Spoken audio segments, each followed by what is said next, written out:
kuduskan kami, sucikan kami, layakan kami Tuhan, untuk kami bisa menyapa Engkau Tuhan pada saat ini, karena kami percaya Engkau adalah kudus adanya, suci adanya. Biar kekudusan dan kesucian itu menjadi nikmat bagian kami pada saat ini. Kami berdoa sebentar, kami akan mendengarkan firman-Mu. Namun sebelum itu mari Tuhan, Engkau rapi hamba-Mu yang akan menyampaikan firman-Mu sesuai dengan kebutuhan kami Bapa pada saat ini. Di dalam nama Yesus, pakai hamba-Mu dengan luar biasa. Amin. Haleluya. Pujilah nama-Mu kekal selama-lamanya. Ini doa kami Tuhan. Nama Yesus Tuhan dan Juru Selamat kami yang hidup. Kami sudah berdoa mengucap syukur dan kami akan sambut firman-Mu. Haleluya. Amin. Amin. Amin. Waktu dan layar saya persilakan kepada Pak Siahaan. Salam. Salam sejahtera bagi kita semua. Amin. Kita memasuki babak akhir dari Rakernas GPI 15 sampai 17 September 2020 ini. Dan pada kesempatan ini saya sampaikan selamat kepada pimpinan pusat terpilih dan perangkat kerjanya periode 2020-2021. Pimpinan daerah terpilih dan perangkat kerjanya periode 2020 sampai 2025. Dan pimpinan rayon terpilih dan perangkat kerjanya periode 2020 sampai 2025. Semua Bapak Ibu yang terpilih adalah orang-orang hebat. Amin. Saya katakan orang-orang hebat, karena selama 5 tahun ke depan Bapak Ibu lah sebagai panutan bagi kami semua rohaniawan GPI di seluruh Indonesia. Karena Bapak Ibu menjadi pemimpin di rayon, di daerah, dan di pusat. Pada kesempatan ini saya akan menyampaikan firman Allah sebagai pondasi bagi Bapak Ibu dalam menjalankan tugas, dalam penggembalaan, dalam panggilan sebagai leader di gereja penyebaran Injil selama 5 tahun ke depan. Saya akan beri tema khotbah hari ini. Boleh saudara lihat di layar monitor saudara, yaitu Rasul Paulus, pelayan yang sempurna. Jadi kita harus teladani pelayanan Rasul Paulus. Saudara kekasih dalam Kristus Yesus, ini Rasul Paulus bertemu Tuhan di dalam perjalanannya ke Damsyik, mau membinasakan orang-orang Kristen. Sekali lagi tema khotbah hari ini, Rasul Paulus, pelayan yang sempurna. Pendahuluan. Paulus sebelum berjumpa dengan Yesus di jalan menuju ke Damsyik, ia adalah seorang penganiaya dan pembunuh orang-orang percaya. Dia saksikan itu di dalam Kisah pasal 22 ayat 4. Dan di dalam kesempatan yang lain juga dia saksikan itu. Dia adalah penganiaya orang-orang yang mengikut Yesus. Perjumpaannya dengan Yesus merubah hidupnya. Ia menjadi pelayan Kristus yang sempurna. Saya berani mengatakan Paulus menjadi seorang pelayan yang sempurna. Kenapa? Ada 4 alasan Rasul Paulus sempurna pelayanannya.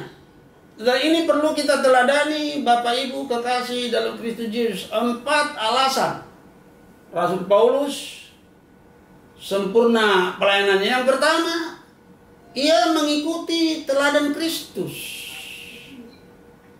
Dan yang kedua, tidak pernah merugikan orang lain. Yang ketiga, murni hati nuraninya dalam pelayanan. Dan yang keempat, ia setia sampai akhir. Kita akan lihat satu demi satu saudara-saudara, apa yang menjadi alasan Paulus saya katakan sempurna pelayanannya. Yang pertama saudara-saudara, ia mengikuti teladan Kristus. Di dalam 1 Korintus 11 ayat 1 dikatakan, jadilah pengikutku, sama seperti aku juga menjadi pengikut Kristus. Luar biasa. Jadilah pengikutku, sama seperti aku mengikut Kristus. Jadi dia following Kristus, pengikut Kristus yang setia. Ya. Dalam terjemahan lama bunyinya demikian. Hendaklah kamu menurut teladanku, seperti aku pun menurut teladan Kristus. Satu kata untuk Rasul Paulus, yaitu dia orang hebat. Jadi Paulus itu orang hebat. Dia meneladani teladan Kristus. Tidak ada seorang pun dari 12 rasul anak domba yang berani berkata, jadilah pengikutku. Tetapi Paulus yang disebut rasul anak keguguran itu, justru dia berani mengatakan, hendaklah kamu menurut teladanku, atau jadilah pengikutku sebab aku menjadi pengikut Kristus. Luar biasa Bapak Ibu kekasih dalam Kristus Yesus. Paulus di dalam pelayanannya, tadinya seorang pembunuh, tak kala dia bertemu dengan Tuhan, dia berubah 180 derajat dan dia menjadi pengikut yang setia. Paulus memberi contoh dirinya sendiri dan contoh Tuhan Yesus. Ia melakukan ini bukan untuk mencari nama. Dia melakukan ini bukan mencari popularitas, saudara kekasih. Karena Tuhan kita adalah tokoh yang tidak mencari kesenangannya sendiri. Terdapat di dalam Roma pasal 15 ayat 3a, saudara kekasih dalam Kristus Yesus. Yang kedua, Paulus tidak pernah merugikan orang lain, saudara kekasih dalam Kristus Yesus. Tidak pernah merugikan orang lain. Kita lihat di dalam 2 Korintus 7 ayat 2 poin yang kedua ini dikatakan demikian. Berilah kepada kami, berilah tempat bagi kami di dalam hati kamu. Kami tidak pernah berbuat salah terhadap seorang pun. Tidak seorang pun yang kami rugikan.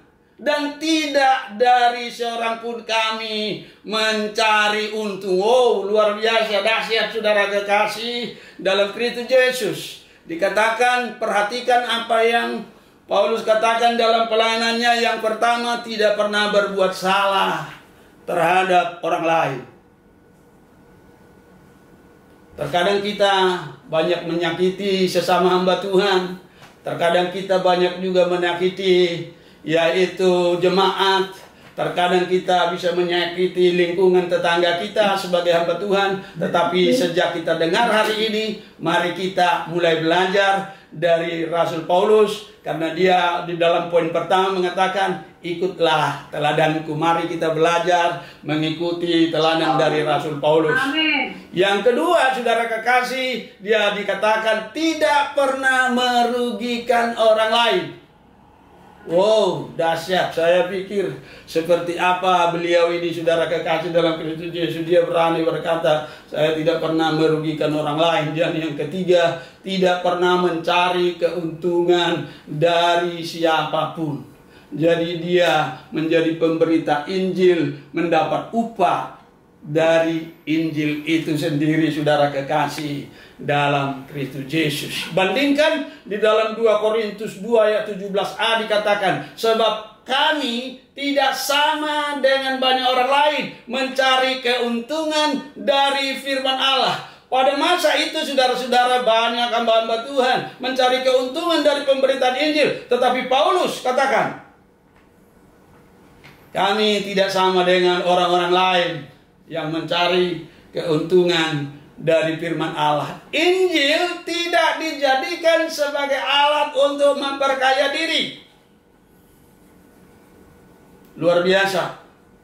Injil tidak dia jadikan sebagai alat untuk memperkaya golongan, grupnya. Yes, amin. Amin.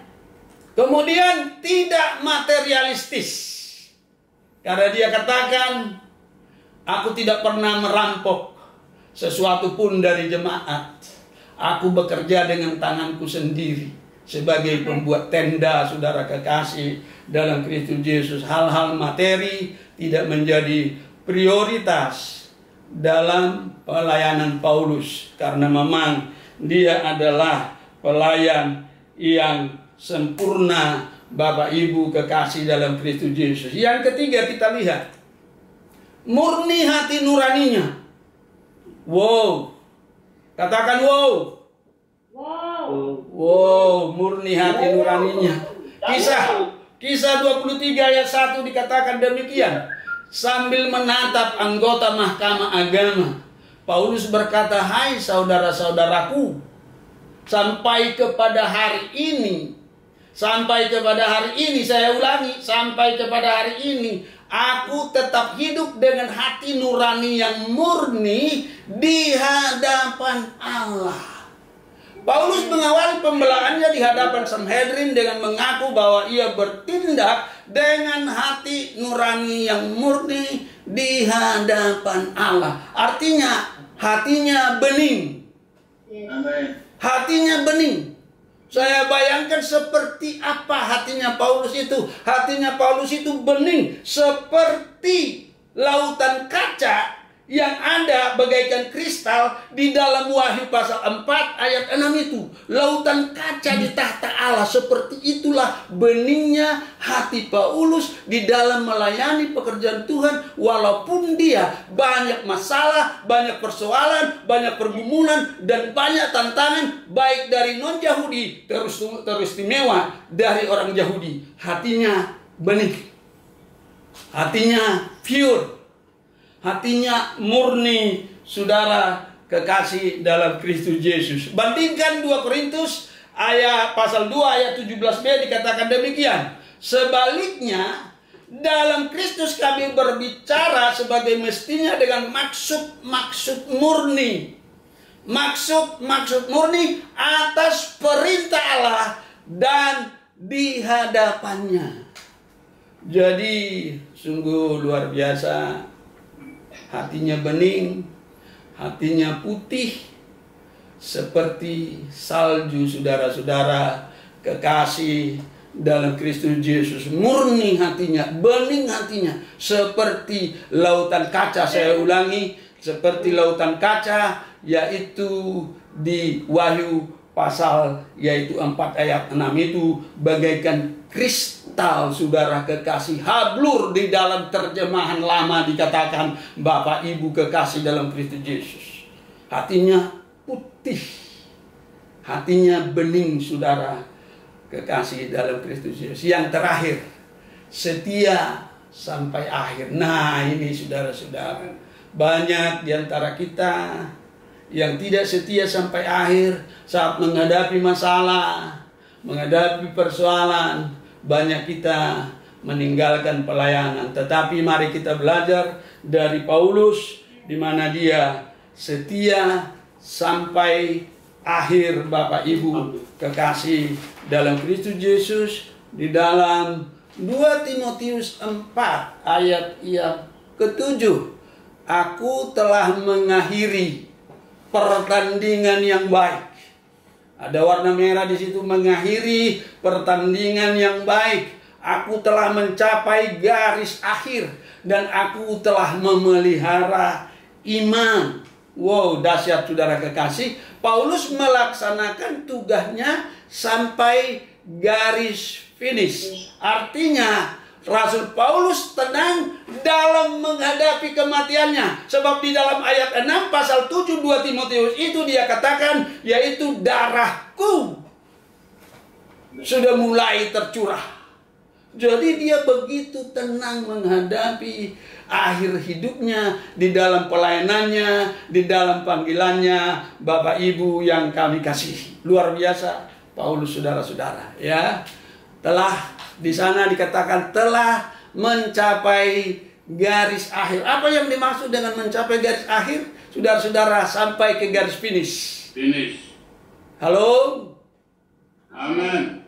sampai ke garis finish. Amin. Artinya menjadi pemenang. Katakan amin. Menjadi pemenang. Paulus menjadi pemenang. Kemenangan diperoleh Paulus karena setia sampai akhir. Inilah moto, yaitu founder kita Bapak Dr. Pendeta J.N. Tanwijaya, setia sampai akhir. Dan ini juga menjadi moto pemuda-pemudi gereja kami, Gereja Penyebaran Injil Palembang, yang disebut sebagai faithful to the end, setia sampai akhir. Sama dengan Paulus. Itu moto GPI, saudara kekasih. Kalau saudara lihat di tata tertib kita, tata gereja kita, ada di sana moto kita, faithful to the end, setia sampai akhir. My bro and sis in Jesus Christ, saudaraku di dalam Kristus Yesus, bagaimana dengan pelayanan kita? Bagaimana dengan pelayanan kita Bapak Ibu 5 tahun ke depan? Mari kita belajar dari Rasul Paulus agar pelayanan kita juga sempurna seperti pelayanan Paulus. Tidak ada seorang pun di antara kita yang berakhir di tengah jalan, tetapi kita harus sampai ke garis finish. Kita belajar melalui pelayanan Paulus, saudara kekasih dalam Kristus Yesus. Katakan haleluya. Haleluya. Mari kita lihat sebagai ayat kunci, ayat penutup di dalam khotbah singkat ini, Bapak Ibu kekasih dalam Kristus Yesus. Dikatakan di dalam ayat kunci, saudara kekasih, di dalam Wahyu 2 ayat 10c dikatakan demikian, hendaklah engkau setia sampai mati, dan aku pun akan mengaruniakan kepadamu mahkota kehidupan. Nah, sejak kita dipanggil Tuhan, kita mungkin mengalami mahkota duri. Tetapi tak kala kita setia memikul mahkota duri itu, penderitaan itu, aniaya itu, kita setia sampai akhir, maka mahkota duri itu akan berganti menjadi mahkota kemuliaan, mahkota yang tidak akan layu, mahkota yang kekal selama-lamanya, yang bersumber dari Tuhan kita Yesus Kristus. Inilah yang disebut, saudara-saudara kekasih dalam Kristus Yesus, faithful to the end, setia sampai akhir. Dan sebagai ayat terakhir tadi, faithful unto death, sampai mati. 5 tahun ke depan kita akan menjadi pelayan yang sempurna, belajar dari Paulus. Hari ini sebagai penutup khotbah di Rakernas kita. Tuhan Yesus Kristus memberkati kami, kembalikan ke Jakarta. Salam. Terima kasih.